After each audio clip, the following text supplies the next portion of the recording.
Buenas tardes. Yo creo que ya todos nos conocemos más o menos, pero por si alguno no me conoce, soy José Manuel Matilla, el jefe del Departamento de Dibujos y Estampas de Museo del Prado, y estoy aquí hoy para hablarles como responsable en el fondo de la exposición. El término que empleamos habitualmente es el de comisario, pero en este caso yo me gusta decir que soy comisario compartido, porque lo que vamos a ver hoy, de lo que les vamos a hablar un poco, es un esfuerzo colectivo. Más que nunca yo creo que esta exposición es un esfuerzo colectivo de un grupo de personas que han estado trabajando durante bastantes años y que, bueno, yo les contaré ahora un poco en qué ha consistido todo este proyecto que vamos a ver y que ustedes espero que ya hayan visto la pequeña exposición que hay en la sala D, y si no la han visto todavía, pues es un momento muy bueno para mañana. No digo después de la conferencia, porque con el frío que hace y dadas las horas, les agradezco en primer lugar muchísimo que hayan venido haciendo ese esfuerzo, porque yo con este tiempo tiendo a quedarme en casa. Pero bueno, Roma en el bolsillo es el título de la exposición. La verdad es que es un título divertido, por lo menos a mí me lo pareció cuando se lo pusimos, porque la primera pregunta que nos tenemos que hacer es si Roma cabe en el bolsillo.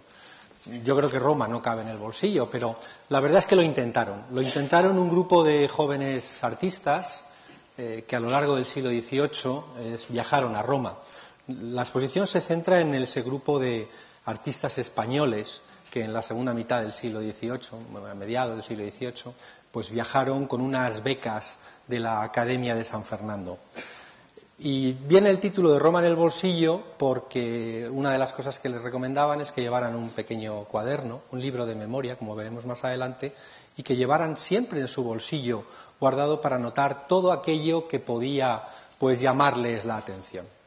Desde luego, si vemos este panorama, esta vista maravillosa de Giuseppe Bassi, pues lo que nos demuestra es que es absolutamente imposible tener esa Roma en el bolsillo. Ni tan siquiera las guías de viaje que había podían contener a Roma en el bolsillo, porque raramente era solo un volumen, eran varios volúmenes, y no me imagino yo a los jóvenes con varios volúmenes. Pero bueno, seguramente ese día elegirían el volumen adecuado y llevarían en un bolsillo la guía de Roma y en otro bolsillo su tacuino o su cuaderno para intentar meter a Roma en el bolsillo.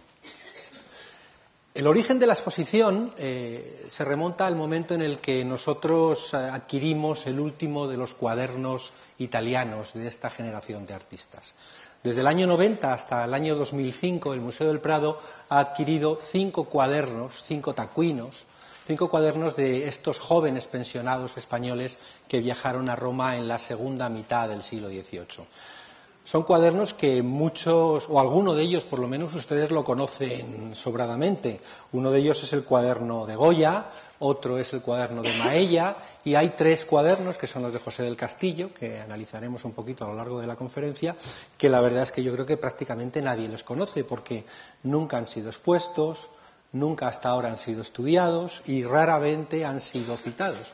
Por tanto, los más antiguos de los que adquirió el Museo del Prado, que fue en el año 90, sin embargo, han sido los más desconocidos. Y eso es algo importante y hay que resaltar en esta exposición. Esta exposición, como digo, es, como veremos ahora, es un poco como una macla. Me gusta poner esta fotografía porque, de alguna manera, cuando estuve trabajando en el proyecto, en las partes finales, entendía que este proyecto era como una macla. Una macla es una cristalización que ha ido surgiendo con el tiempo y que ha ido generando cristales de distintos tamaños, pero todos unidos por su raíz. Y, de alguna manera, los cuadernos para mí eran como una macla. En la exposición, de hecho, hemos jugado con esta idea de forma muy conceptual. No soy artista conceptual, ni tampoco lo pretendo, pero de alguna manera en el montaje jugábamos un poquito con esta idea. La macla de cuarzo y la macla en la que podemos ver en la exposición los cuadernos, los 5 cristales, cada uno de un tamaño, como son igual diferentes los tamaños de una macla, y cada uno de esos cristales, de esas vitrinas, conteniendo pues los cuadernos, estos 5 cuadernos de José del Castillo, de Mariano Salvador Maella y de Francisco de Goya. Y el de Francisco de Goya, como ven ustedes, un poquito separado porque es un poquito posterior. Entonces hemos tratado de agruparlos. Cuando ustedes vean la exposición, o si lo recuerdan, verán que estos 4 cuadernos están aquí un poco unidos, y este de Goya dándoles un poco la espalda y mirando hacia otros artistas que están en la otra vitrina europeos, pues sugiriendo esa idea de juntos pero no revueltos. Bueno, esta idea de Macla es un poco la que nos ha ido guiando y la que nos ha hecho pensar en la forma de montar la exposición, de pensar y de desarrollar todo este proyecto que casi como si fuera un empresario yo les voy a contar un poco en qué ha consistido, porque lo que están viendo ustedes en la exposición solamente es la punta del iceberg de un proyecto que se remonta a la adquisición de los 5 cuadernos, es decir, los 3 cuadernos de José del Castillo en 1990, el de Goya en el 93 y el de Maella en el 2005. La exposición, por tanto, comienza como comienzan todas las cosas en los museos, es decir, comprando las obras para que formen parte de nuestro patrimonio. Y en ese sentido, el museo en los últimos años está, bueno, digo en los últimos 25 años, porque nos remontamos al 90, está haciendo esfuerzos por adquirir este tipo de materiales, este tipo de cuadernos. Veremos cómo, cuando les comente la exposición, hay otro cuaderno que hemos adquirido más recientemente y que espero que no sea el último. También las exposiciones tienen una parte muy importante, que es la de restauración, que veremos a continuación. Se han restaurado las encuadernaciones de los cuadernos de José del Castillo, que les explicaré, y eso es importante porque siempre, y algún otro dibujo que nos ha sido prestado y que desde el taller de restauración del Museo del Prado se ha cometido su restauración. Y yo no sé si es la parte más importante o no, pero desde luego lo que es la investigación que se ha desarrollado en esta exposición. Yo les decía, el cuaderno de Goya es conocido, fue publicado casi nada más ser adquirido en el año 93 y es uno de los temas recurrentes Goya en el Museo del Prado. El último paso en el estudio del cuaderno de Goya fue la página web del Prado, en la que se presentó un catálogo con más documentación, avanzando lo que habían sido los estudios de Manuel Amena, y en este caso, también realizado por Manuel Amena, se ha continuado en la investigación del cuaderno. El cuaderno de Maella fue también estudiado hace unos años por José de la Mano, ahora se ha seguido incrementando, es decir, no estamos reproduciendo solamente lo que ya conocíamos, sino que se ha continuado en el incremento del conocimiento de esos cuadernos, y en el caso de los 3 cuadernos de Castillo, los más antiguos, sin embargo, no se había publicado nada, y ahora se publica el catálogo razonado también de esos 3 cuadernos de Castillo, con lo cual el conocimiento que hemos adquirido sobre la actividad artística de estos jóvenes pensionados en la Roma de la segunda mitad del XVIII, yo creo que se ha multiplicado de una forma extraordinaria. Hasta ahora sabíamos lo que hacían por algunas referencias y por algunos documentos que se habían conservado, pero ahora, gracias a estos 3 cuadernos y a estos 5 cuadernos y otros 3 más de los que les hablaré más adelante, no voy a decir que sabemos con precisión qué hacían, pero sí de forma muy ajustada podemos saber exactamente en qué ponían su mirada aquellos artistas en la Roma. Eso es un poco lo que tratamos de ver en esta exposición. Digo que hay 2 publicaciones, un catálogo que todos ustedes a lo mejor han visto en la librería y algunos de ustedes seguramente han comprado, y otro catálogo que es la parte más importante, me gusta decir, de las publicaciones y del proyecto, que es el catálogo razonado de estos 5 cuadernos, que está a disposición de forma gratuita a través de la página web del Museo del Prado. Igual que hicimos en No Solo Goya hace unos años, ahora también, y veremos más adelante, ustedes se pueden descargar ese catálogo razonado, que aproximadamente, si lo imprimen, el otro día hicimos el ejercicio de imprimirlo para una de las autoras del catálogo, en torno a las 850 páginas, más los enlaces, bueno, algo muy difícil de realizar en papel, si no es con un extraordinario patrocinio, que no hemos tenido en este caso, y por tanto, pues ajustándonos a los tiempos, pues, y desarrollando unas tecnologías que nos permiten lo digital, pues damos a conocer esos cuadernos.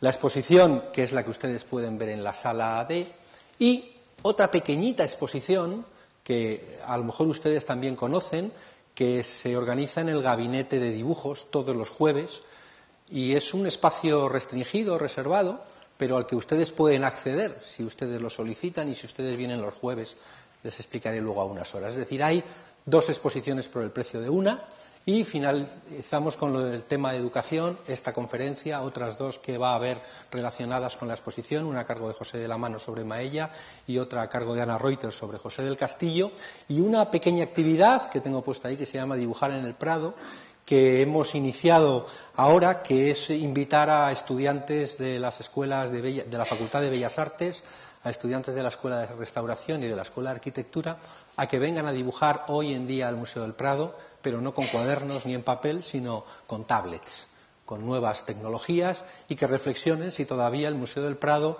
puede ser un punto de referencia para los artistas jóvenes, como lo fue Roma en el siglo XVIII, o el Museo del Prado ya no lo es, y las cosas están cambiando. Bueno, de eso les podremos hablar en otro momento, si quieren.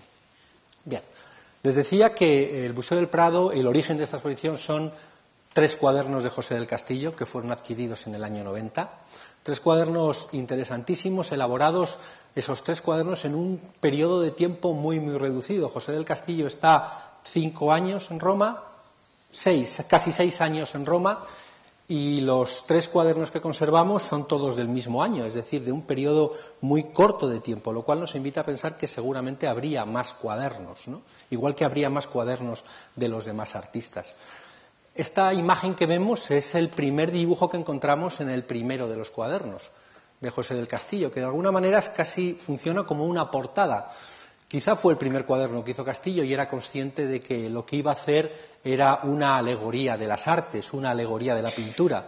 Vemos la pintura, vemos la escultura, vemos la geografía, presidido por Atenea, la diosa de la sabiduría. Bueno, de alguna manera ese cuaderno tiene su portada y funciona de forma simbólica, con un dibujo muy acabado. Lo podemos ver, si lo vemos así de lejos, si lo vemos a través de la proyección, bueno, pues no nos parece que es un dibujo rápido, con toques de pluma, de sanguina y de pincel en algunos lados, pero es un dibujo muy elaborado, primeramente a sanguina y después lo ha ido elaborando por capas. Ya veremos que es una forma habitual de trabajar de José del Castillo en algunos de los dibujos, en otros no. El otro cuaderno es el de Goya, que ustedes conocen, que se conoce ya a través del facsímil, que está colgado en la página web, y este es el primer dibujo que nos encontramos en el cuaderno, que no es desde luego una portada, y que ya nos está diciendo algo del carácter de Goya, ¿no? Si antes veíamos el dibujo de José del Castillo muy ordenadito, muy portada, muy bien dibujado, aquí en esta primera página de Goya, primera página conservada, no es la primera, porque la primera fue arrancada, conservamos un pequeño testimonio en el margen izquierdo, pero bueno, el primer dibujo que hoy conservamos ya nos habla algo de ese carácter especial de Goya, de dibujar a lápiz, de dar algunos toques. Voy a intentar usar el puntero, exacto, dar algunos toques aquí a pluma, pero solamente en la parte de la cabeza, y luego empezar a añadir anotaciones por encima sobre otro dibujo a sanguina. Bueno, es un poco el carácter especial de Goya y de muchos otros artistas, no es una excepción, en el que el cuaderno es un medio de trabajo, un instrumento de memoria donde apuntan, a veces con orden, a veces sin orden, a veces de forma sucia y caótica y otras veces de forma muy ordenada, dependiendo de lo que le interese al artista en su momento, ¿no? Y una forma curiosa de dar comienzo al cuaderno, que es indicando arriba, los papas son 253, el año 1771, es decir, está en Roma y sabe que es el territorio del papa y por tanto nada mejor que empezar el cuaderno con los papas, ¿no?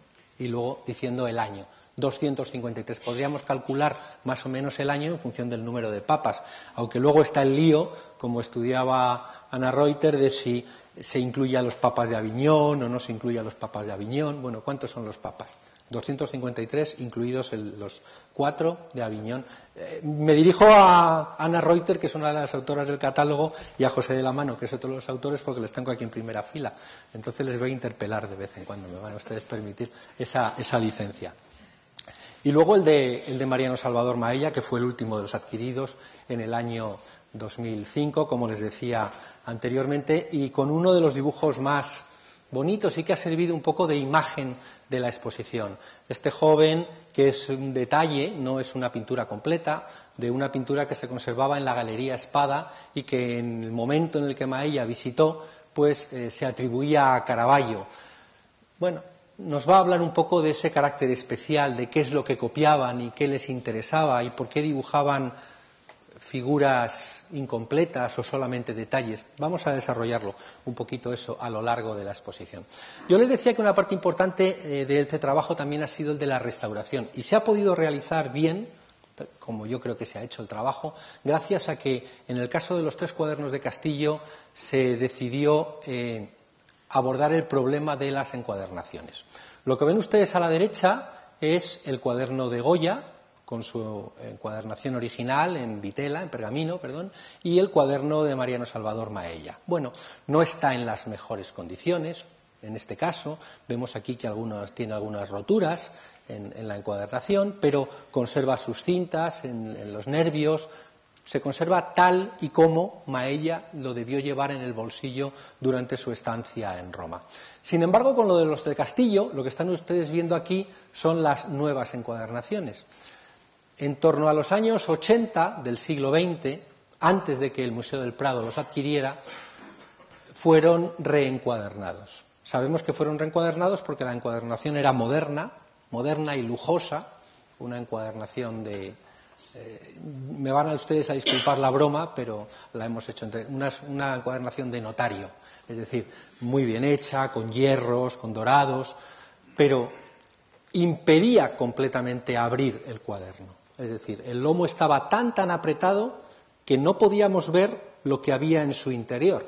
De hecho, uno de los grandes problemas que tenía Anna Reuter a la hora de catalogar o de tomar las filigranas del papel era que no podía ver qué es lo que había en el interior del lomo, porque estaba tan apretado que no podíamos verlo. Hoy, sin embargo, si van ustedes a la exposición, podrán ver el cuaderno pues perfectamente abierto. Tal y como lo ven ustedes aquí, es decir, tal y como es un cuaderno de dibujo. Un cuaderno de dibujo precisamente lo que tiene es que tiene flexibilidad, que se puede abrir y que por tanto se puede continuar el dibujo desde una página a la de al lado. Hombre, hay una pequeña transición en el medio, pero se puede jugar con las dos caras del papel.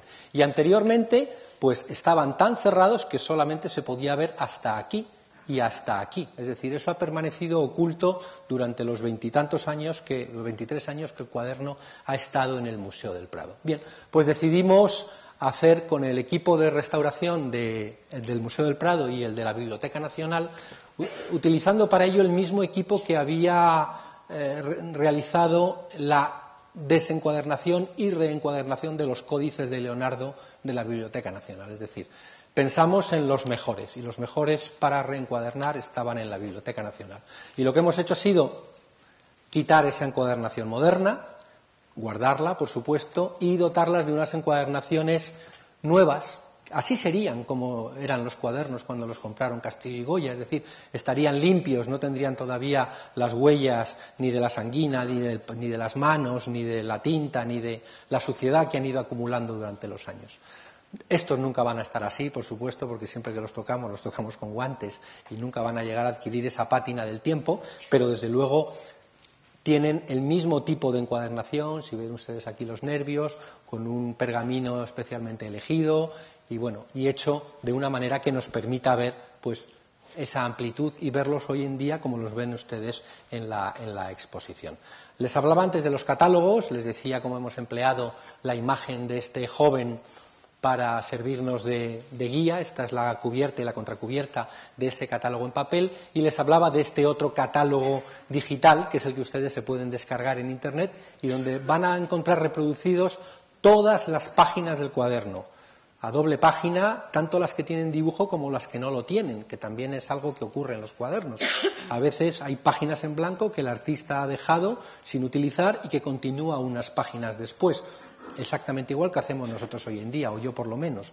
Empiezas un cuaderno, dejas unas páginas porque crees que vas a seguir metiendo un tipo determinado de información y más adelante continúas dibujando, o continúas dibujando cuando volvieron a España, como es el caso de Maella, y que veremos más adelante. Bien, en este cuaderno, que ustedes se lo pueden descargar teniendo, eso sí, un poquito de paciencia, porque es tan grande que tarda un poco en descargarse, pero a partir de ahí ustedes pueden leer completa información de todo lo que contienen los dibujos. Es decir, lo que yo les voy a decir hoy, que es un pequeño apunte, lo pueden ustedes, pues disfrutar y pasar las páginas y verlo todo perfectamente. Y al mismo tiempo en la exposición, y yo parece que hoy me parece un poco a Fernando Fernán Gómez, ¿no?, que he venido aquí a hablar de mi libro, en este caso he venido a hablar de la exposición. Estamos aquí con dos imágenes de las tablets que hay arriba en la exposición.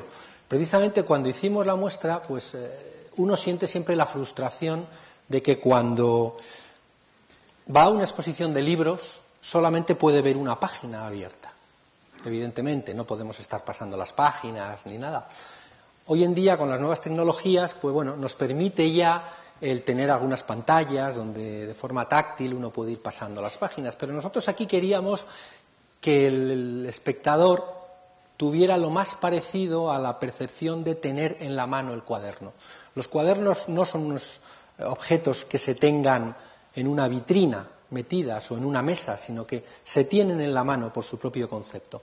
Entonces las tablets nos permitían precisamente, pinchando en las imágenes, tener en la mano ese mismo cuaderno y hacer ese concepto de pasar la página y de ir moviéndonos por la exposición o sentarnos en el banco que hay, como se sentaban los jóvenes en Roma seguramente para dibujar alguna cosa.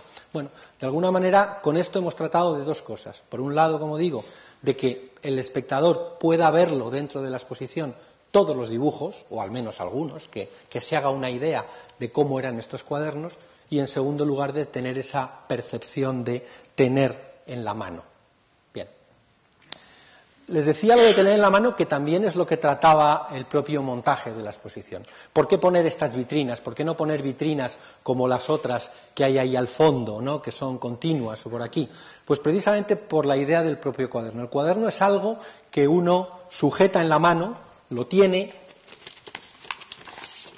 lo lleva y cuando lo mira de esta manera. Es decir, lo mira a esta altura, lo mira así y dibuja de esta manera. Es la forma en la que hemos colocado los cuadernos en las vitrinas, que de alguna manera den la sensación de estar en el aire, porque un cuaderno está casi en el aire, que esté abierto, que no tenga nada que nos disturbe, que podamos ver desde la parte de atrás las encuadernaciones nuevas o las encuadernaciones viejas. Bueno, de alguna manera esa idea también de levedad, de tener en el aire, no tanto de llevar en el bolsillo, sino del momento en el que uno lo saca en el bolsillo y comienza a dibujar. Eso es un poco para que ustedes también se hagan la idea de que cuando trabajamos en los montajes de las exposiciones, pues también pensamos en cómo queremos transmitir determinados conceptos, que a lo mejor son, como decía antes, muy conceptuales, pero que bueno, si tenemos la oportunidad de explicarlos en estas conferencias o en otras actividades que tenemos, pues nos dan un poco una idea de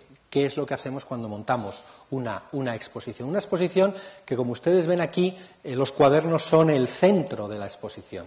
Es esa macla central donde vemos los cuadernos, pero que están rodeados perimetralmente de todo un contexto, que es lo que trata también de explicar la exposición. Un contexto en el que están la forma en la que se concedieron las becas para ir a Roma, en el que se presentan otros cuadernos de artistas españoles que se han reencontrado en esta exposición, otros cuadernos de artistas extranjeros para que veamos que los españoles no éramos los únicos que dibujábamos, sino todo lo contrario, toda Europa dibujaba y toda Europa dibujaba de la misma manera, es decir, éramos europeos en este momento. Y, como verán ustedes, también dedicaremos una serie de academias que es como la parte pública, podríamos decir, de lo que hacían los alumnos. De forma privada dibujaban, cada uno en su cuaderno, de forma colectiva dibujaban estas academias, que es lo que está presente en las paredes de la exposición y que también les contaré a continuación. Yo les decía antes que había esta otra pequeña actividad a la que les invito a que ustedes vengan los jueves, se lo digo porque son los jueves a las 11 de la mañana y a las 5 de la tarde. Como los toros antiguamente.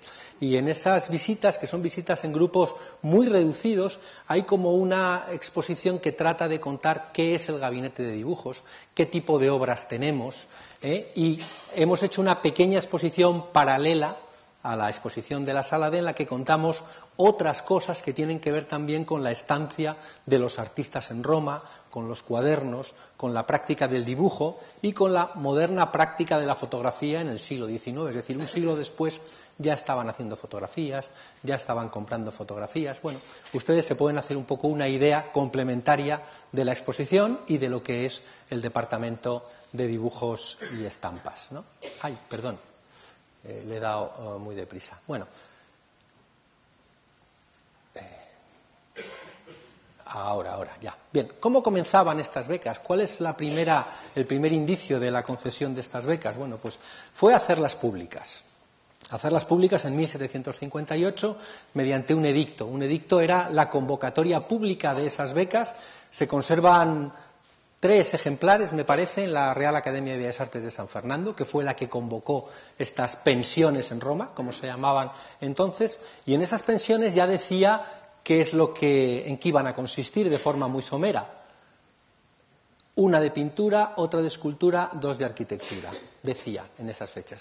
¿Y qué es lo que tenían que hacer los interesados? Bueno, pues presentar, como dice aquí, su fe de bautismo, es decir, a falta de carné de identidad, lo que hacían era enseñar la fe de bautismo, que es lo que les acreditaba como buenos cristianos y bien nacidos, ¿no? De alguna manera presentaban esa fe de bautismo en la academia, les decía cómo iba a ser el examen de forma muy somera.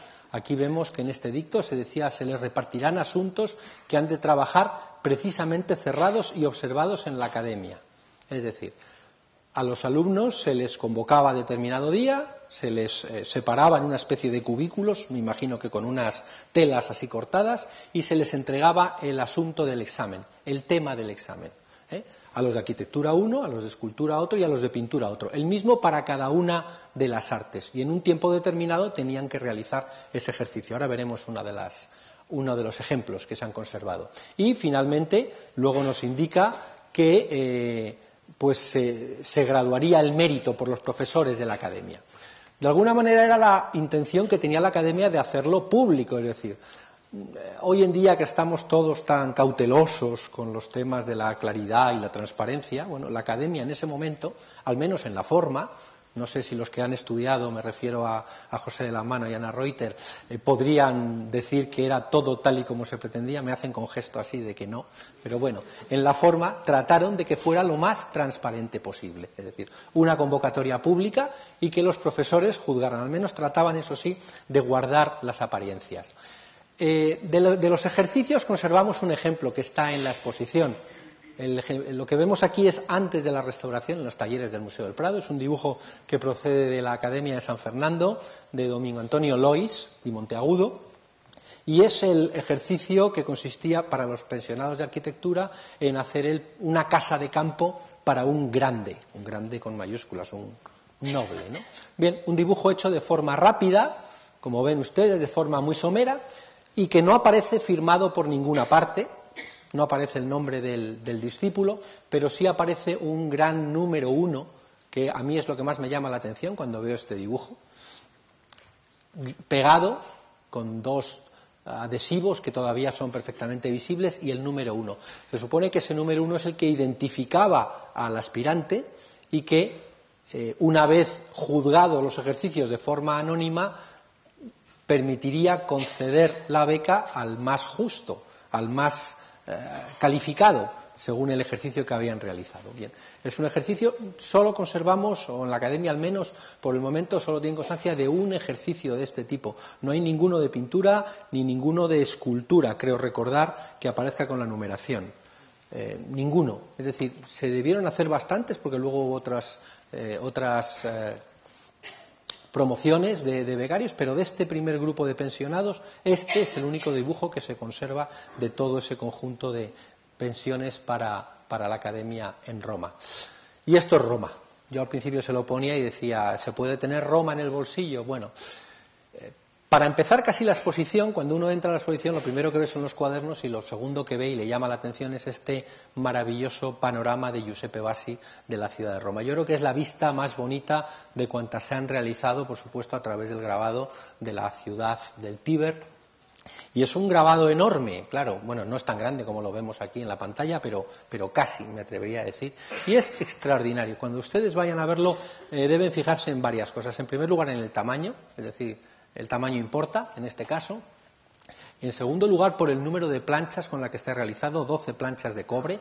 Se pueden ver perfectamente, una por aquí, otra por aquí, es decir, 6 hasta esta altura y a partir de aquí otras, un poquito más pequeñas, es decir, 12 planchas de cobre de gran tamaño, lo que nos habla de que el que hizo esto hizo un extraordinario esfuerzo. Pero lo que nos llama la atención sobre todo es el color de esta estampa. Habitualmente las estampas se iluminaban con acuarela. Era lo habitual cuando uno quería tener imágenes en color con el grabado. Todavía no se habían inventado procedimientos de reproducción en color, no estaba la cromolitografía, que va a aparecer pues casi un siglo después, y lo que hacían era normalmente iluminarlos con acuarela, es decir, se montaban las estampas que componían la vista y posteriormente pues se iba dando el color azul, el color verde, el color rojo. Bueno, cuando ustedes vean, esto está iluminado, este azul, este rojo, son unos colores mucho más intensos. Sin embargo, esta estampa está estampada a color. Y eso es algo extraordinariamente importante y raro en esta época. Si ustedes ven aquí, bueno, nos damos cuenta de que aquí no hay tinta negra en ningún caso. El color negro no existe en esta estampa. Existe el color azul, existe el color marrón, que viene a ser este mismo color, y existen zonas en las que se mezclan el azul con el marrón y a los que se añade posteriormente la iluminación con acuarela. Fíjense ustedes con detenimiento, porque lo que han hecho ha sido entintar la plancha hasta este nivel con tinta azul, entintar la plancha desde este nivel hacia abajo con tinta marrón y en algunas zonas dar refuerzos con tinta azul y iluminar. Es decir, un trabajo que hoy diríamos hoy de chinos, que exige una extraordinaria precisión y luego un trabajo de iluminación. ¿Por qué hacer esto? Bueno, la razón es muy sencilla. Este ejemplar iluminado en la colección procede del Palacio Real, de la Biblioteca de Palacio, se conservan 2 ejemplares. Uno de ellos encapsulado en los archivos y otro de ellos enmarcado, ¿no? Esta estampa fue dedicada al rey Carlos III y enviada a Palacio, seguramente en esa misma fecha, es decir, el autor, Giuseppe Bassi, el editor de esta estampa, que era un editor famoso en Roma porque su negocio estaba en ofrecer vistas de Roma, de los distintos palacios, de los edificios, de las iglesias, se ganaba la vida con un lucrativo negocio de venta de estampas, que son las que dieron a conocer la imagen de Roma por toda Europa, pues hizo este ejercicio de halago al rey Carlos III, pero al mismo tiempo de demostración de su valía, ¿no? En una estampa muy especial que todavía conserva además en el enmarcado aquí una cenefa. Me decían el otro día, esto es muy de convento de monjitas. Es una cenefa en la que se ven castillos y flores de lis en hilo dorado sobre un fondo azul. Es decir, nos está hablando de la pertenencia a la monarquía de esta obra. Se ha conservado maravillosamente bien en tono, en color, quizá porque desde que al menos la gente que la había visto es consciente que estaba en un pasillo en la biblioteca bastante oscuro y antes creo que estaba en la Real Botica, con lo cual ha estado siempre en zonas alejadas de la luz, que es lo que nunca nos cansamos de repetir. Para conservar la obra en papel y sobre todo cuando está iluminada mucho más, pues es necesario estar a oscuras. Claro, una obra enmarcada me dirán, nunca está a oscuras. Bueno, depende de dónde pongas el marco, ¿no? Siempre aprovecho para decir, si ustedes tienen obras en sus casas, dibujos, acuarelas, estampas, lo que sea, y las tienen mucho, mucho aprecio y las quieren tener enmarcadas y verlas habitualmente, bueno, pues tienen 2 opciones. Una, o tenerlas en la zona más oscura de su casa, en un pasillo o algo así, o tenerlas con un paño así por encima y cuando vengan las visitas descorrerlo, ¿no? Como se hacía con las pinturas pornográficas, ¿no?, en la época de Hogarth. Bien, tienen esas 2 opciones, o tenerlo guardado, pero claro, uno lo tiene en su casa y lo quiere disfrutar, ¿no? Bien, y volvemos otra vez a este panorama, a esta vista de Roma, en la que nos va a servir un poco para introducirnos en José del Castillo, que es el primero de los artistas. Aquí tenemos en primer plano tenemos al Vaticano, ¿no? Ahí lo vemos perfectamente, vemos toda la columnata, todavía no estaba abierta completamente la plaza, y el Vaticano va a ser uno de los puntos de referencia para José del Castillo, para el primero de los pensionados. Bueno, recordamos esa imagen del Vaticano y pasamos un momento al lugar. He ampliado esto, lo he magnificado tanto que queda casi deformado, ¿no? Bueno, esta es la Piazza Navona, aquí está Santiago de los Españoles, que era el lugar, la iglesia, y aquí me parece que era el lugar donde se alojaban los pensionados españoles durante un periodo de su beca. Santiago de los Españoles, en el centro de la ciudad de Roma. Aquí ven un poco eso que les decía, está estampado no en tinta negra, sino en tinta marrón, y en el caso de los tejados está reforzado con unos toques muy ligeritos de acuarela, de aguada, de tinta rojiza, ¿no? Precisamente para acentuar pues todo el caserío de la ciudad de Roma. La estampa es tan buena que incluso ampliándolo tantísimo y con una foto tan mala como la que yo hice, podemos incluso todavía resistir la visión, ¿no?, de esta extraordinaria ampliación. En la academia, en la exposición lo podrán ver ustedes, hay algunos documentos más, hay cartas donde se mencionaba al encargado en Roma que iban a ir los pensionados, pero bueno, hay documentos como este, los he traído un poco por la actualidad también, las cuentas de la academia. Las cuentas que estaban todas encuadernadas se conservan perfectamente en estos volúmenes. Vemos lo que pagaron a todos estos pensionados, a Preciado, a Domingo Martínez, a José del Castillo, Mariano Salvador Maella, Isidro Carnicero, Antonio Primo, Juan de Villanueva, Domingo Lois. Bueno, todos los que estuvieron en Roma, aparece recogido mes a mes lo que les pagaban, la cantidad que les pagaban, incluso creo recordar si había algún adelanto, también queda todo consignado y con su correspondiente recibo firmado, ¿eh? Es decir, querían tenerlo claro, aunque seguramente José de la Mano aquí presente me dirá que luego no estaba tan claro todo, pero bueno. En principio, para los que tampoco somos súper especialistas en este periodo, nos parece que la academia, guardaba muy bien las formas y tenían toda su documentación. Cuando trabajábamos en el proceso, realmente, pues estuvimos viendo todas esas actas, eligiendo también un documento que fuera agradable a la vista, que fuera limpio, es decir, eran unas cuentas que siempre estaban en limpio, bien pasadas, rubricadas, firmadas y donde constan todos los nombres. Y curiosamente, donde aparece en este caso, tenemos la firma de José del Castillo. En los cuadernos de José del Castillo no aparece nunca la firma, porque en un cuaderno, una cosa que es de uno mismo, pues en el fondo no tiene necesidad de firmarla, ¿no? Cuando pones la firma, cuando quieres dejar constancia de algo, es decir, o cuando te obligan a dejar constancia de algo, es decir, cuando te obligan a decir firma que has recibido el dinero, como era este el caso. Pero lo cierto es que en la exposición vemos los cuadernos de José del Castillo y vemos este recibo donde da fe de que le han pagado puntualmente la pensión, ¿no? ¿Qué iban a hacer a Roma estos chicos? ¿A qué hacían durante 6 años? Pues realmente, 6 años. El otro día, en una de las visitas, comentábamos el tema de los Erasmus, ¿no? 4 meses. Y a algunos les parece mucho tener a 4 meses a un joven en Roma, pues ¿qué sería tenerle 6 años y solo dibujando?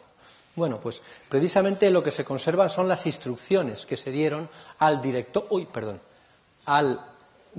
de pensionados, y aquí tenemos una hoja correspondiente a uno de los escultores, ¿no? En esas instrucciones, que las pueden ustedes ver en la exposición, se dice con bastante precisión qué es exactamente lo que tienen que hacer. Es decir, ¿y qué es lo que tienen que hacer? Pues ver, o más que ver, mirar. Patearse en la ciudad de Roma, ver las ruinas, ver las iglesias, ver los palacios, las galerías de pintura, y ir anotando, como veremos después, en un cuaderno todo aquello que les llame la atención. Pero también tenían que ir a copiar obras de una forma más oficial a galerías o a colecciones en las que pudieran existir, o a iglesias, y también tenían que ir poco a poco también pues entrando en los talleres o en las colecciones para copiar, hacer reproducciones al óleo o reproducciones tridimensionales en el caso de los escultores, o sacar planos y alzados en el caso de los arquitectos, que también les decían, es a los que más les dicen que tenían que leer. Curiosamente, a los pintores y a los escultores no me acuerdo si les mencionan algún libro que tuvieran que leer, pero en el caso de los arquitectos, que eran más listos, pues les decía que tenían que leer todos los tratados, tanto los clásicos como los modernos de arquitectura, ¿eh?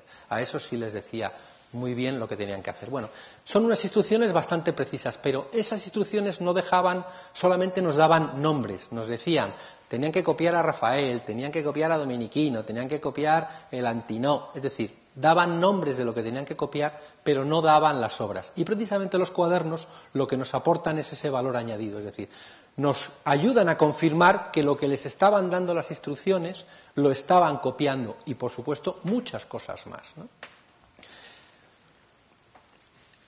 Cuando estaban en Roma tenían que demostrar que progresaban adecuadamente, es decir, que el esfuerzo que se estaba haciendo de tener a unos jóvenes durante 6 años en Roma, pues que efectivamente aquello estaba mereciendo la pena. Y lo que hacían era enviar dibujos a Madrid.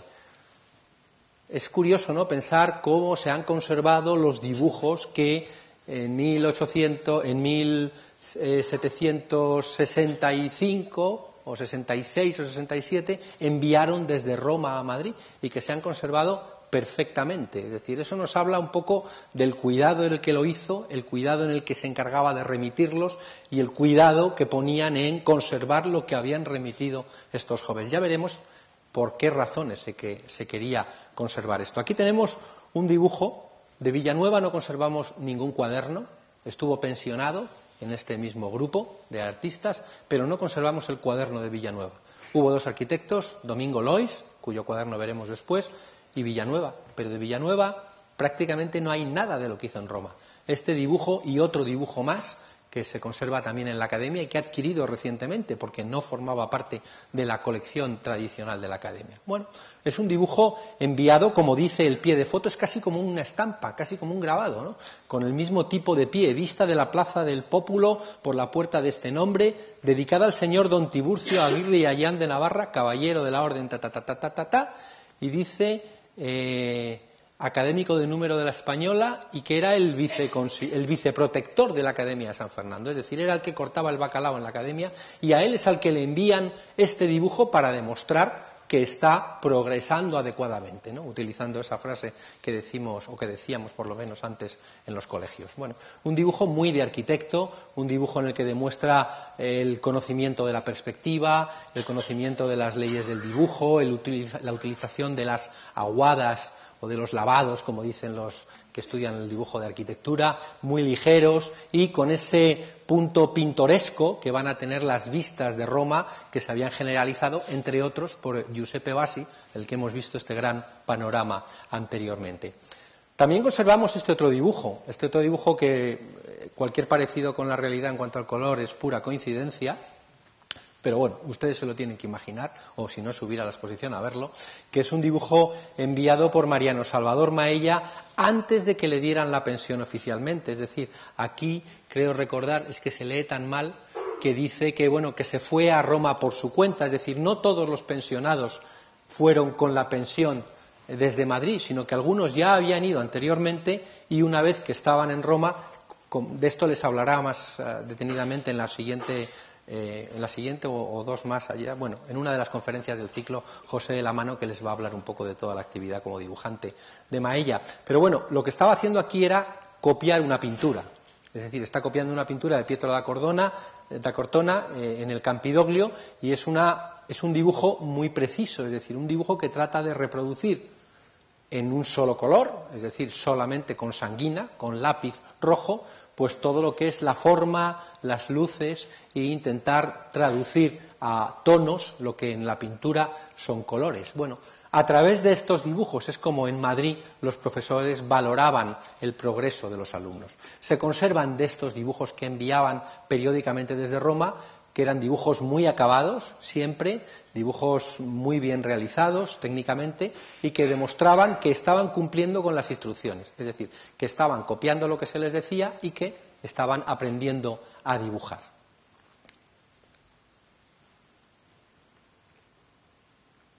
¿No me pasa? ¿Perdón? Ahora, vale. Otra vez volvemos a la imagen y aquí vemos perfectamente lo que les decía antes, ¿no?, del empleo de la tinta de 2 colores en la estampación. Vemos la tinta azul más o menos intensa y vemos aquí la dificultad que existe para dividir en la misma plancha lo que es la tinta azul y la tinta parda, ¿no?, la tinta roja. Es decir, no es primero estampo en rojo y después estampo en azul, es decir, es todo al mismo tiempo, de tal manera que se ve perfectamente cómo en ocasiones, bueno, pues el edificio se nos vuelve azul porque era tan difícil de hacer que, bueno, nunca se podía hacer de una forma absolutamente precisa, ¿eh? La precisión en la estampación en color se va a conseguir cuando ya se empiezan a utilizar diferentes planchas, una para cada color. Bueno, pues como hacen los japoneses, en la exposición que hemos visto recientemente aquí, vemos que son estampas a color, cada taco de madera es para un color. Aquí no, aquí todavía es la misma plancha para los dos colores, y aquí vemos perfectamente esas transiciones, ¿no?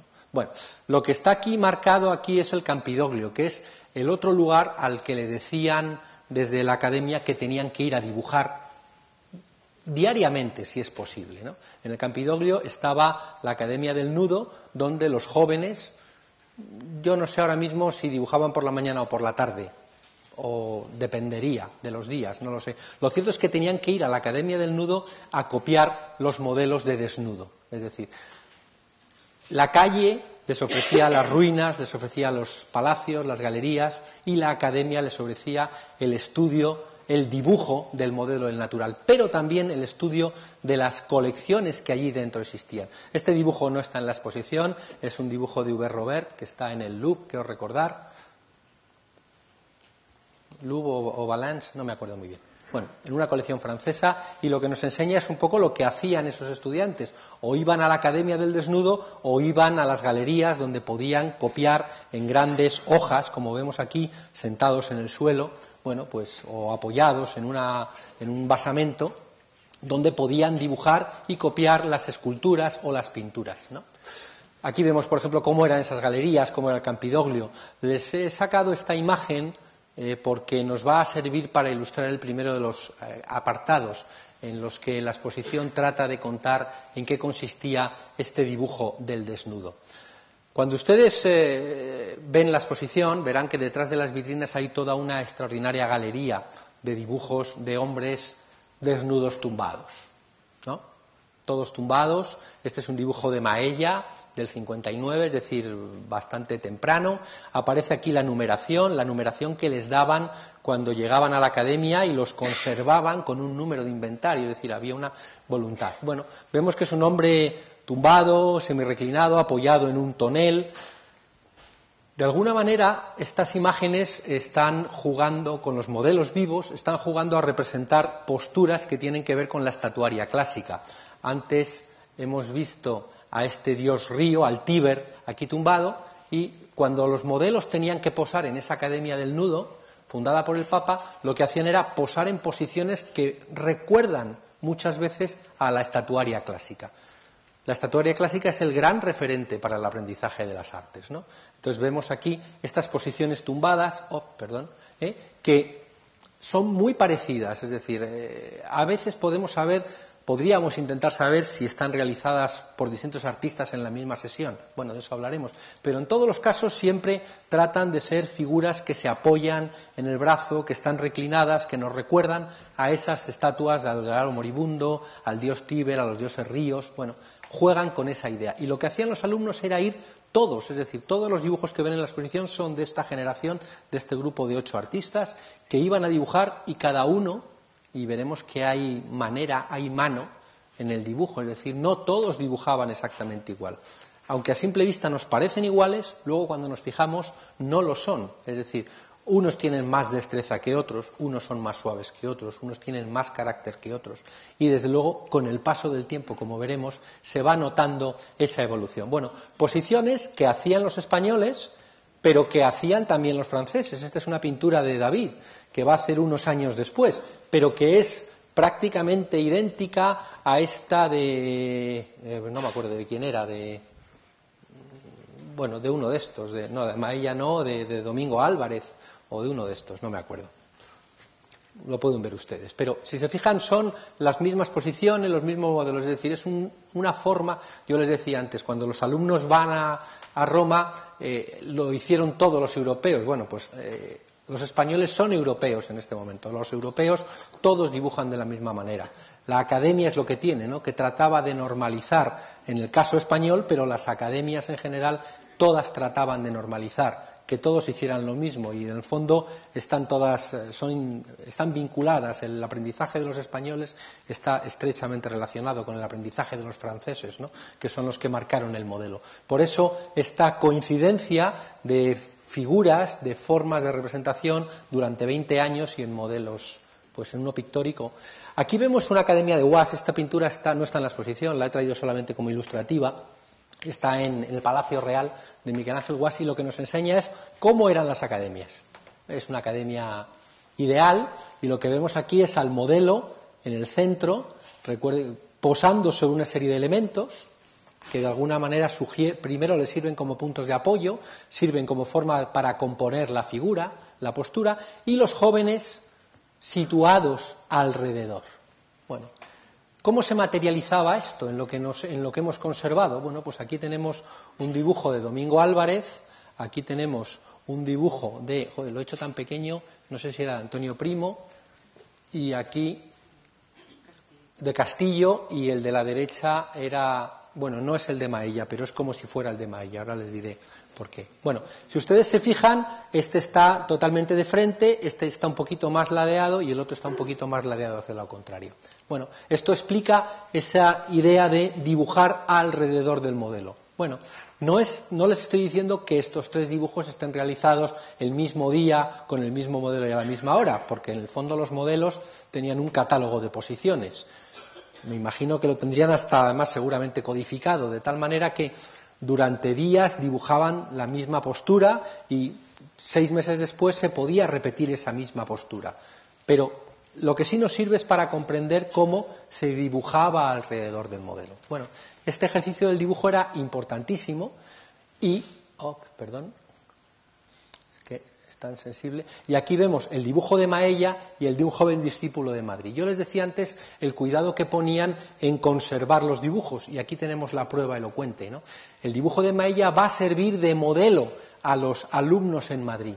Los alumnos en Madrid no estaban copiando del desnudo del natural, no habían ido a Roma. Lo que hacían era copiar los dibujos que los favorecidos por esa pensión en Roma podían copiar, ¿no?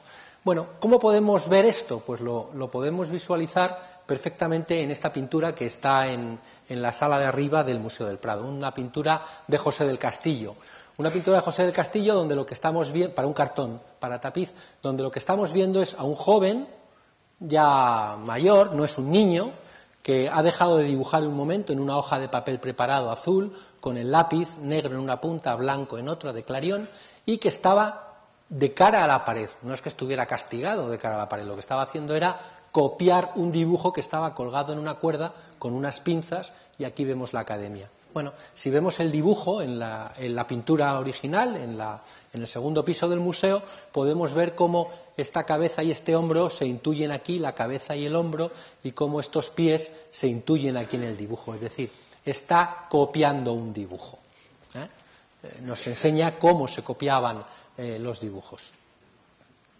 Bien, otras veces no solo son los modelos clásicos los que servían de modelo, a su vez, en la academia, sino que a veces eran esculturas modernas, en este caso Bernini, ¿no? Bueno, aquí tenemos los dibujos, uno de Domingo Álvarez y otro de José del Castillo. En este caso el modelo es muy claro, un modelo posando con una vara. En este caso la postura es muy muy similar, y lo que ha hecho ha sido adornarse con una corona y con un tridente como si fuera Neptuno. Es decir, la estatuaria moderna también servía. Y les traigo esta escultura que está hoy en el Victorian Albert, pero que antes estaba en Roma, que copiaban muchos artistas precisamente cuando estaban allí, y que era un modelo habitual. Aquí vemos el cuaderno de Maella, y aquí vemos una parte de la parte de arriba de Neptuno, y en la parte de abajo el Tritón allí copiado. Es decir, había una serie de imágenes que eran recurrentes y que se utilizaban no solo para copiarlas del natural, sino también para que los modelos imitaran a esas esculturas. Bueno, el cuaderno de Bouchardon copiaba también la escultura, lo veremos un poco más adelante, pero es decir, en el fondo todos hacían lo mismo y de distintas maneras. La cuestión era cómo ir incidiendo en una idea y ir repitiéndola numerosas veces. En esta imagen vemos una cosa que nos llama la atención, que son estas cuerdas que están colgando. Bueno, primero aquí este cono, que me imagino que era el sistema de calefacción para que este pobre hombre no se quedara helado, y luego una serie de cuerdas que ven ustedes que está metiendo la mano en la cuerda para sujetarse. Bueno, si pensamos que tienen que estar varias horas el pobre hombre así, colgado, pues eso no hay un ser humano que lo resista, para lo cual pues le daban estas cuerdas que se irían moviendo en función de las necesidades como instrumento de apoyo. Y eso pues lo comprendemos perfectamente cuando vemos esta imagen. Aquí parece que es un árbol, pero realmente lo que hay es una cuerda, es decir, es una forma de introducir la escenografía, y aquí vemos claramente lo mismo, la cuerda, es decir, todos están dibujando lo mismo. Lo pueden ver ustedes de forma muy gráfica en la exposición. Y al finalizar, la exposición acaba precisamente con estos dos dibujos de José del Castillo, uno de 1759, a poco de llegar, y otro de 1763, un poquito antes de irse.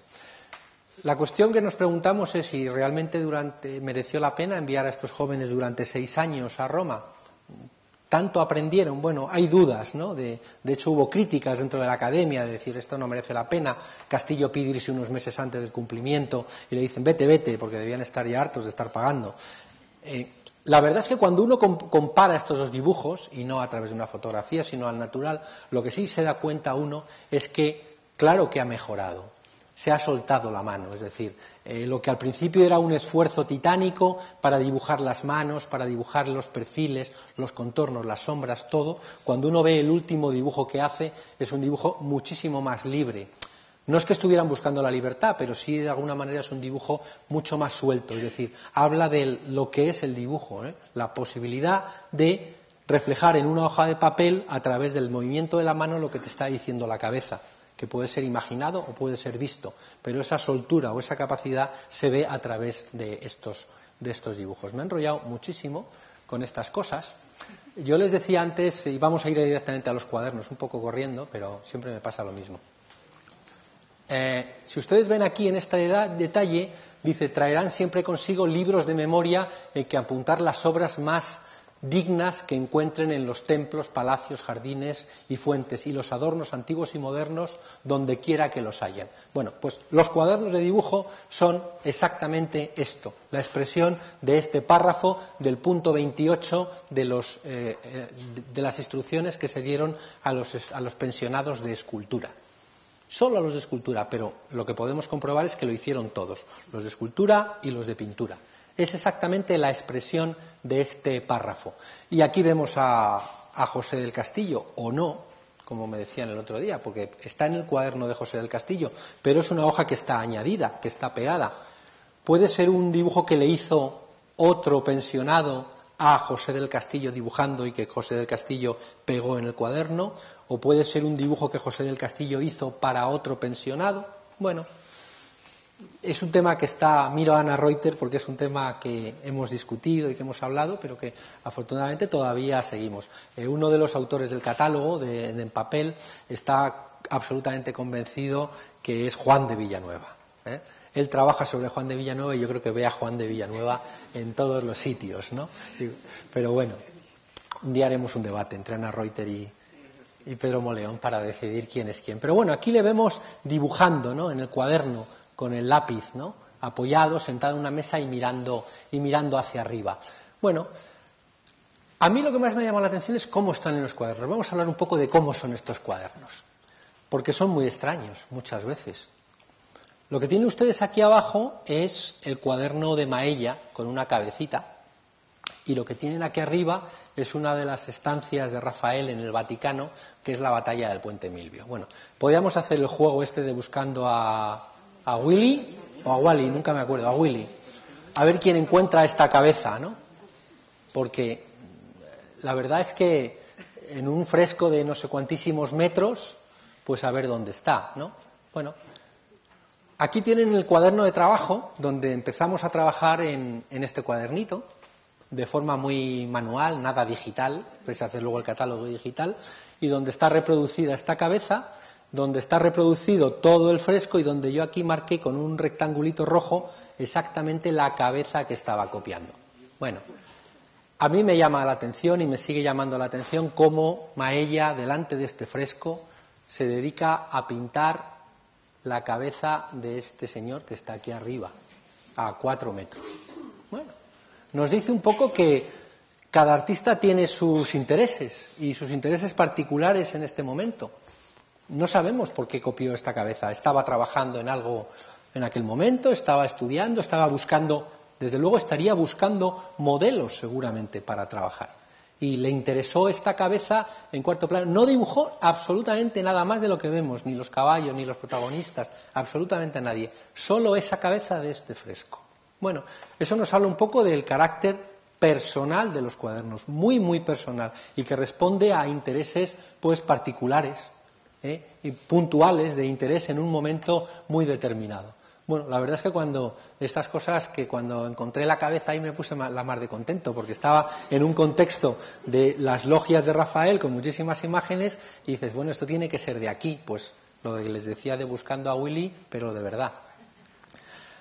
Otras veces los cuadernos son instrumentos de notas, es decir, no solamente hay dibujos, también hay anotaciones, pues anotaciones de dónde puede encontrar arena, dónde puede encontrar para hacer frescos, y una cosa muy curiosa dice sueldos, don Juan, don Domingo Lois, don Manuel. Bueno, son nombres que coinciden con los pensionados al mismo tiempo que Maella. Les prestó dinero, les prestó estas cantidades y una vez pagadas los tachó, pues puede ser. O le dieron esta cantidad de dinero para que comprara algo, bueno, pues a lo mejor, no sabemos. Lo cierto es que son anotaciones como las que puede tener cualquiera y que apuntaban en lo que tenían siempre en el bolsillo cuando estaban en Roma, ¿no? Este tipo de anotaciones. Bueno, o como hacía Goya, que apuntaba a los vales reales ya después de haber venido de Italia. Sigue reutilizando el cuaderno y apunta, entre otras muchísimas cosas que no les voy a explicar, desde temas familiares hasta los números de las acciones o de los vales reales que en este caso había adquirido, ¿no?, en 1785. Es decir, los cuadernos nos hablan de los intereses artísticos, pero también nos hablan muchas veces de cuestiones personales, ¿no? Y nos hablan de cómo era el carácter de un joven. Les he vuelto a traer esta imagen del Vaticano para que vean lo bonita que es la estampa, y esta imagen de San Pedro. San Pedro va a ser el lugar al que va a asistir el pobre José del Castillo durante muchos días a dibujar todas y cada una de las estatuas que hay aquí pintadas. Y no lo va a hacer con un orden que hoy lineal, podríamos decir. Es decir, no empieza por aquí, sigue por aquí, por aquí, por aquí y continúa por aquí, sino que, y lo voy a generalizar y simplificar todo un poco, con el perdón de Anna Reuter, va haciendo como así. Chin, chin, chin, chin, chin, chin, chin, chin, chin, chin, chin. Bueno, probablemente por una razón muy lógica, porque si el sol cuando te diera de cara te tendrías que ir al lado contrario, supongo, entre otras razones, ¿no? Por ejemplo, por pensar de alguna manera en cuál es la explicación. Pero bueno, independientemente de que esto no lo hiciera en un día solo, sino que estuviera muchos días para dibujar eso, nos habla del carácter de un joven. Un joven que, de forma muy disciplinada, va a dibujar muchos días a la columnata y que empieza por una escultura, las va numerando y las va dibujando al principio, pues, con bastante precisión, ¿no? Son todos dibujos que primero están trazados a lápiz, de forma muy ligera, y probablemente allí mismo podía haber repasado algo del dibujo o incluso cuando llegara a su habitación poder terminarlos o repasarlos. Te dice exactamente qué escultura está copiando. No te pone el nombre del santo, pero sí te dice el orden en el que está colocado. Bueno, al principio Castillo dedica una hoja a cada santo o a cada santa, de forma precisa, organizada. Y eso solo lo podemos apreciar si tenemos el cuaderno entero, ¿eh? Es muy importante. Luego hablaré del tema, pero mantener los cuadernos enteros. ¿Qué ocurre a medida que va avanzando? Pues que empieza a decir, bueno, si son 142 estatuas, el cuaderno tiene aproximadamente 140 páginas, me fundo un cuaderno en la columnata y esto es caro, tengo que vivir, por tanto voy a empezar a economizar un poco. Gira el cuaderno, después de muchos, y lo que empieza es a dibujarlas de 3 en 3. Bueno, pero de la misma manera, de forma bastante precisa. Nos sigue diciendo que es un chico disciplinado y además ahorrador. Y al final del cuaderno, aquí en la parte de atrás, verán que en el cuaderno, en la página anterior, este es el dorso, solamente dibuja una con aguada, las otras ya solo estarían a lápiz, y en la página derecha ya lo que hay es solamente un esquema rápido dibujado a lápiz. Es decir, se estaba cansando el pobre de dibujar. A medida que van pasando estas páginas, los dibujos cada vez son más rápidos, pero no lo deja, y eso es lo que es importante, entender que es disciplinado, que es ordenado y que se ha propuesto acabar con la columnata y hasta que no acaba no la deja, aunque al final sea un garabato que Ana se la ha visto y se las ha deseado para identificar exactamente cuál era el santo. Pero nos habla del carácter, de la disciplina de un joven. Lo mismo ocurre cuando va al Jesús, creo recordar que es, ¿no? Es al Jesús. En Santa María del Popolo empieza a copiar todos los ángeles que hay por ahí, los hace todos, no deja ni uno. Es decir, alguien súper disciplinado.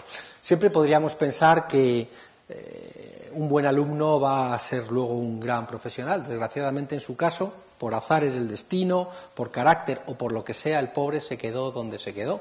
Pero, desde luego, los mimbres los tenía, ¿no? En el cuaderno. Era el perfecto alumno bien disciplinado, ¿no?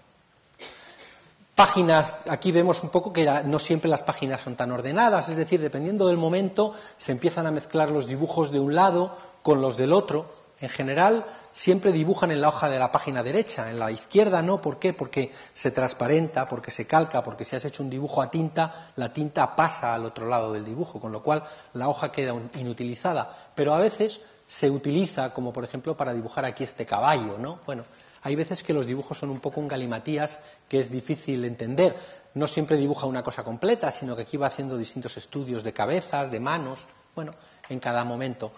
Este es Maella ya. En Maella yo les enseñaba antes esa cabecita. En este caso es una pintura de Apolo y Dafne, y ni Dafne ni Apolo son los protagonistas del dibujo. Lo que le ha preocupado es dibujar a una ninfa y no entera. Bueno, nos habla de la capacidad de selección del artista cuando está haciendo un cuaderno que es para sí mismo, que es para aprender y que va a ser el archivo de su memoria visual, ¿no?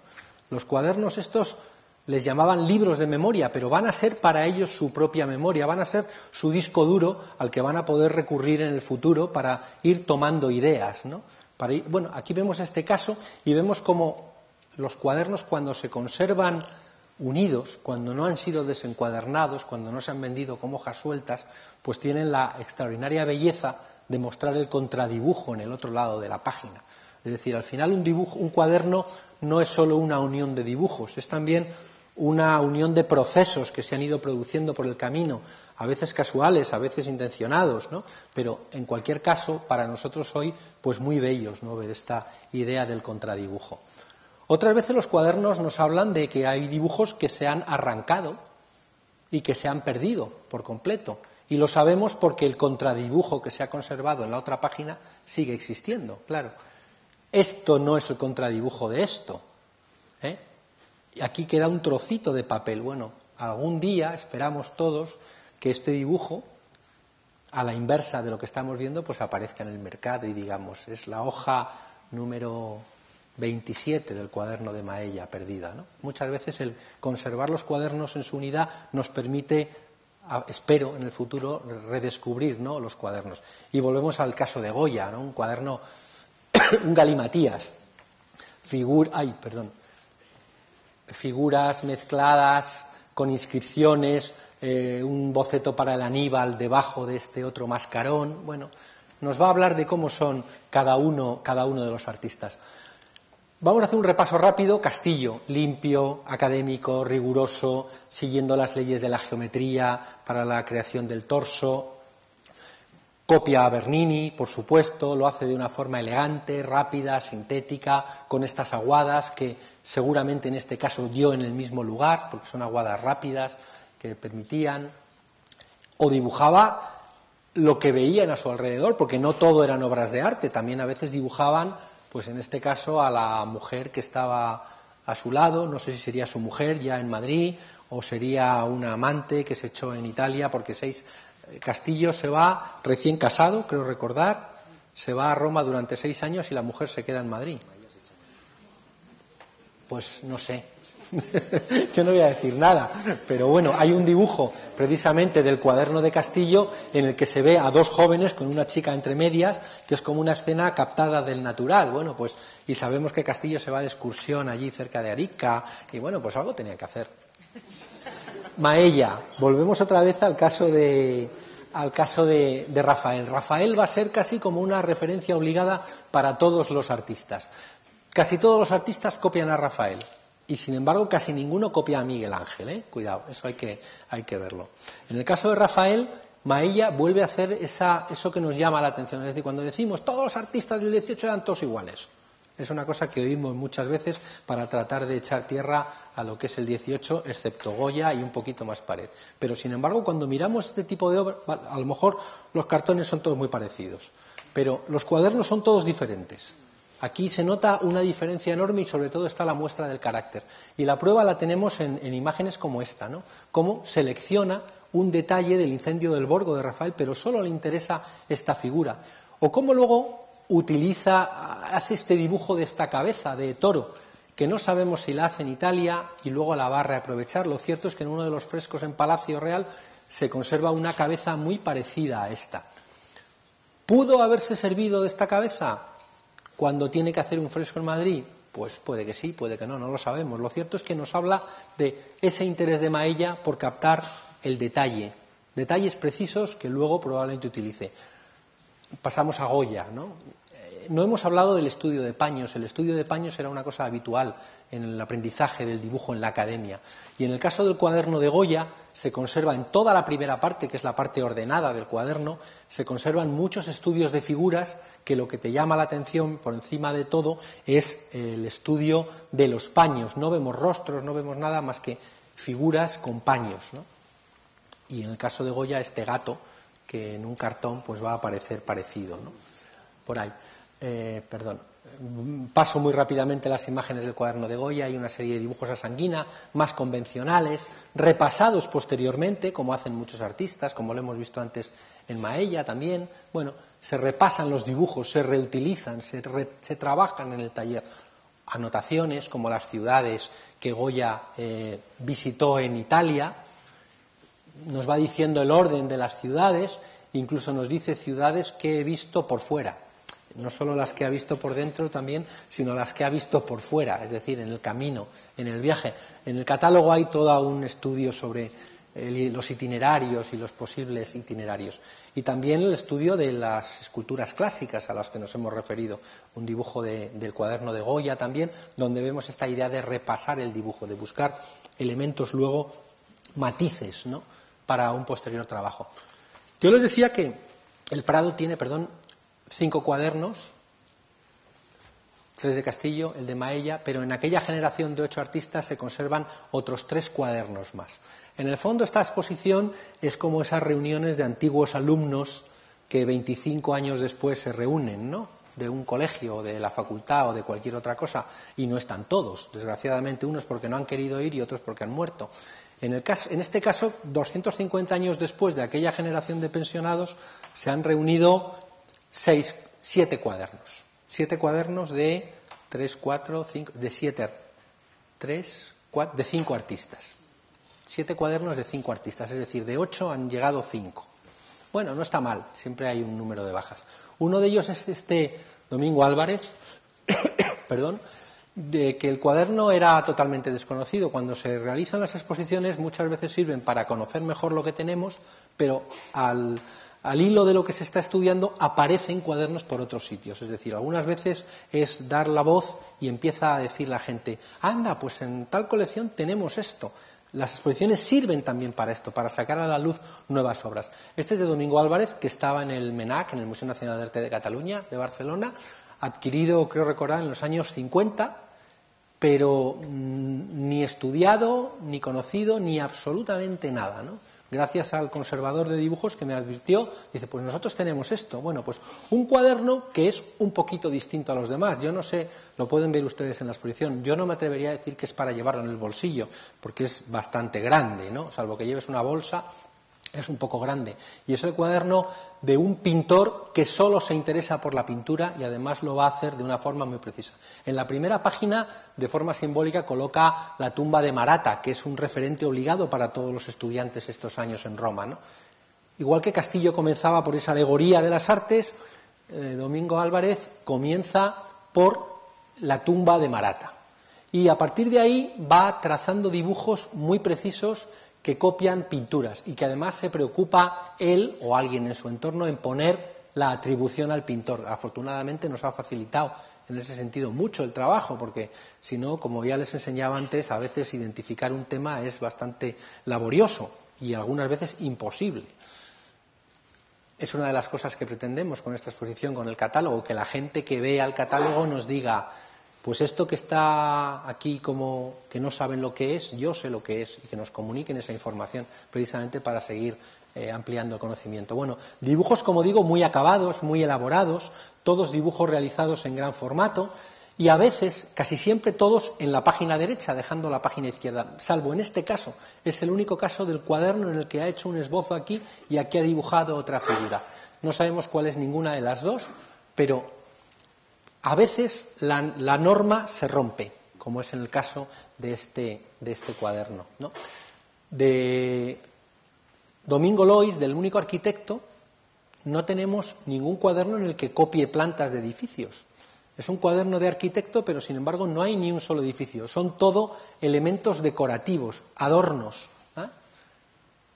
Como dice al comienzo, libro de varios adornos, sacados de distintas fábricas, etcétera, etcétera, etcétera. Es decir, un arquitecto, cumpliendo las normas de la institución, lo que iba haciendo era ir copiando elementos decorativos de las ruinas o de los entornos de los palacios.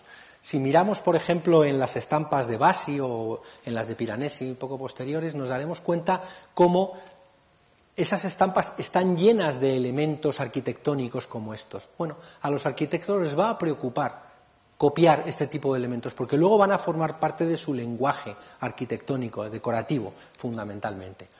Este es el de Antonio Primo, un cuaderno que se conserva en Dallas, en el Meadows Museum, que también era desconocido, vamos, lo conocían los especialistas en el tema, pero no había sido publicado, no se había hecho nada con él. Y es interesante porque nos muestra esa doble utilización del cuaderno. Casi siempre dibuja en la página derecha y hace dibujos bastante precisos, pero otras veces aprovecha el lado izquierdo para hacer distintos estudios de la misma figura, es decir, ir trazando, es decir, no hay un respeto al cuaderno como algo sagrado que no se puede tocar. Hoy en día hay toda una corriente de personas que hacen cuadernos de artista, pero esos cuadernos de artista están siempre muy meditados, es decir, son una obra de arte en sí mismos desde el comienzo, ¿no? Desde el momento en el que se comienzan. Sin embargo, estos cuadernos eran libros de memoria, cuadernos de trabajo, que es algo un poco distinto, ¿no? En ese sentido son mucho más flexibles, ¿no? Retratos de figuras, no sabemos de dónde, sacadas de pinturas o sacadas quizá de la realidad, o a veces los cuadernos nos sorprenden porque hasta una determinada página tienen un estilo, tienen una técnica, tienen una forma y de repente cambian abruptamente. ¿Eso qué quiere decir? Que han pasado los tiempos y el cuaderno ha sido reutilizado, que el artista ha cambiado o que el cuaderno ha cambiado de manos y ha sido reutilizado por otro artista. Bueno, pues eso no lo sabemos todavía. Lo cierto es que en este cuaderno de Primo pues tenemos dibujos como este y al final una serie de dibujos muy carnavalescos o de teatrales relacionados con la comedia del arte que, bueno, algunos autores piensan que quizá no sean de mano de este arquitecto, de este escultor llamado Antonio Primo y muy poco conocido, o en el caso madrileño conocido por ser el autor de La Fuente de la Alcachofa, creo recordar. Bien, este es dejando ya los cuadernos de artistas españoles, ya pasamos a lo que fue el contexto europeo. ¿Qué es lo que hacían los europeos? ¿Hacían lo mismo que los españoles? Bueno, esta es la última adquisición que ha hecho el Museo del Prado hace un par de años, que es un cuaderno llamado De Pronti, no sabemos de quién era, y lo llamamos el cuaderno llamado De Pronti porque en la contracubierta aquí dice una atribución moderna que fue del grabador Domenico Pronti. Bueno, no sabemos cómo dibujaba Pronti, no se conserva nada y tampoco nos parece que sea un cuaderno que podamos decir con seguridad que fue de él. Lo que es interesante es que nos muestra que todos hacían lo mismo, todos seleccionaban figuras De alguna manera, dibujar la figura es uno de los temas recurrentes para todos los artistas. O la dibujan en la academia o la dibujan en los cuadernos. Ops. Y los cuadernos, lo que nos llama la atención es que tenemos que inclinar la cabeza para ver qué es lo que es, porque ellos cambiaban el cuaderno según el sentido, ¿no? En un sentido o en otro, incluso lo aprovechaban en un lado para hacer una composición completa, copiaban un fresco casi completo, y en otro solamente copiaban una figura. Es decir, el cuaderno nos habla, y si los analizamos, de la forma en la que se movía el cuaderno en la mano del artista, y muchas veces incluso cómo empezaba a dibujar, porque deja en blanco toda esta parte y toda esta parte del dibujo, y todo se apelotona ahí en la esquina. ¿Es voluntario esa forma de colocar la figura en la página para que el espacio en blanco, la hoja en blanco, juegue en la composición? ¿O es que empezaban a dibujar por aquí y luego se salían? Bueno, no lo sé. En ese ejercicio que les comentaba que estamos haciendo con artistas jóvenes, pues precisamente es una de las cosas que les preguntamos, ¿no? A veces se salen de la página, ¿no? ¿Y por qué se salen de la página y no tienen la hoja de papel para continuar? Porque es una tableta digital. ¿Por qué? Pues porque a veces no saben todavía encajar bien en la hoja, o porque no están calculando exactamente lo que están haciendo. Bueno, nos permite todavía reflexionar mucho. Vemos el caso de un francés como el Bouchardon. Yo siempre digo, es el ejemplo perfecto del académico francés, ¿no?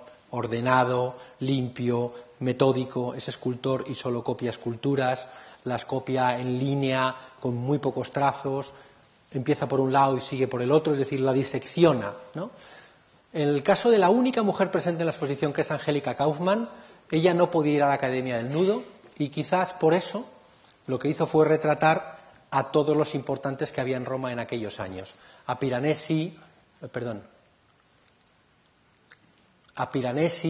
a Winkelmann y a muchos otros. Es decir, nos llama la atención que ella no podía asistir a la Academia del Nudo. ¿Dónde dibujaba? Angélica Kaufmann era la única que no dibujaba en la Academia del Nudo, aunque ella iba por su cuenta, y lo cierto es que es la única que retrata a todo ese conjunto de intelectuales. Bueno, los cuadernos nos hablan también de el entorno social de un artista, nos ayudan a comprenderles mejor, saber con quién se relacionaban, lo que les preocupaba. Copiaba las esculturas, como todos, cuando iba al museo, copiaba las pinturas, en este caso de Tiziano, como todos, cuando iba al museo. Es decir, hay cosas comunes y cosas que van variando. El cuaderno de Reynolds, yo digo que en la exposición esta es un poco también como el chiste, hay un inglés, un español, un francés y un alemán. Bueno, pues aquí hemos cogido representaciones un poco de distintas nacionalidades para explicar que todos en el fondo se preocupaban casi por lo mismo. Este es el cuaderno de Reynolds, que es lo más parecido a un cuaderno de viaje hoy en día, es decir, un cuaderno en el que va apuntando, dibujando de forma rápida lo que iba viendo y escribiendo de forma rápida también con anotaciones aquellas pinturas o aquellas cosas que le iban interesando. Es una combinación de las dos cosas, con apuntes muy, muy rápidos. Es decir, el concepto de cuaderno de viaje. El viaje, hombre, no era tan rápido como son hoy en día los viajes, pero de alguna manera sí tiene una premura, ¿no?, que se puede apreciar en este tipo de cuadernos. Y les voy a poner ahora 4 imágenes de un artista italiano, aunque los italianos están en Italia, pero también viajan, ¿no? En este caso uno de Perugia que viaja a Roma. Y son los cuadernos de un artista del que no conocemos prácticamente nada, que se llama Carlo Spiridione Mariotti. Yo creo que va a pasar a la historia del arte por ser el autor de, creo que son 72 cuadernos que se conservan en el Consejo Regional de la región de Umbria. 72 cuadernos, de Maella 1, de Goya 1, de Castillo 3, de Lois 1, y sin embargo de este 72. Eso nos ayuda a entender que quizás todos los artistas dibujaron mucho más, seguramente todos dibujaron mucho más, pero a veces se han conservado y a veces no. Esto es una pista para comprender. En el caso de Castillo 3, hay uno que conservamos hojas sueltas. Bueno, copiaba a Rafael, copiaba a sus colegas dibujando, copiaba los desnudos en la academia y los paños, es decir, que es casi un resumen de todo lo que hemos estado viendo, y copiaba las calles, ¿no? Este cuaderno está enfrente de la vista enorme de Roma, donde el Castello Sant'Angelo está también echando fuego sus cañones, ¿no? Bueno, pues justo enfrente también nos habla de que copiaban también la calle. Debería haber más cuadernos, pero todos, en el fondo, hacían estas cosas. Copiaban adornos, como este cuaderno de una colección particular, que ha aparecido precisamente y que, bueno, pues como hacía Goya, pero de una forma mucho más sistemática, copia mascarones clásicos, ¿no? Seguramente elementos decorativos, copia a Rafael, es decir, son un poco siempre lo mismo. Y un cuaderno de un arquitecto francés que copiaba elementos decorativos, como hacía Lois, y que copiaba escenas de la calle y que por primera vez vemos copiaba plantas, que es una de las cosas que les decían las instrucciones que tenían que hacer, sacar las plantas de los principales edificios de Roma, ¿no? Bien. ¡Epa! Vaya. Quería yo acabar con una cosa y no voy a poder, salvo que consiga, perdónenme, nos vamos al... Y ya terminamos con esta imagen que pueden ver ustedes en Madrid, además, estos días. Vale. Bueno, la ven ustedes ahí a la derecha. Una imagen que nos habla un poco de lo que hemos tenido a lo largo de la historia para dibujar, para guardar imágenes. Si van ustedes ahora a la casa encendida, Matadero, a la casa del lector, podrán ver este fresco pompeyano que se conservaba en la casa de los papiros, donde aparece una mujer con lo que era el cuaderno de la época, que era una tablilla de estas de cera, ¿no?, apuntando. Los romanos tenían tablillas de cera, los artistas en el 18 tenían estos cuadernos, y nosotros, ¿qué es lo que vamos a tener? Lo que tenemos a la derecha es una tablet, ¿no? Yo no sé si la tablet o la tablilla como digital, como yo la llamo, va a sustituir a los cuadernos o no, pero desde luego la forma de archivar las imágenes sí va a cambiar, ¿no? Y en el fondo lo que tratamos es un poco también a través de estas exposiciones de reflexionar sobre lo que ha sido el dibujo, para qué ha sido el dibujo, para qué han servido esos cuadernos y bueno, invitarles a todos ustedes a que disfruten como yo he disfrutado de hacer esta exposición. Muchas gracias.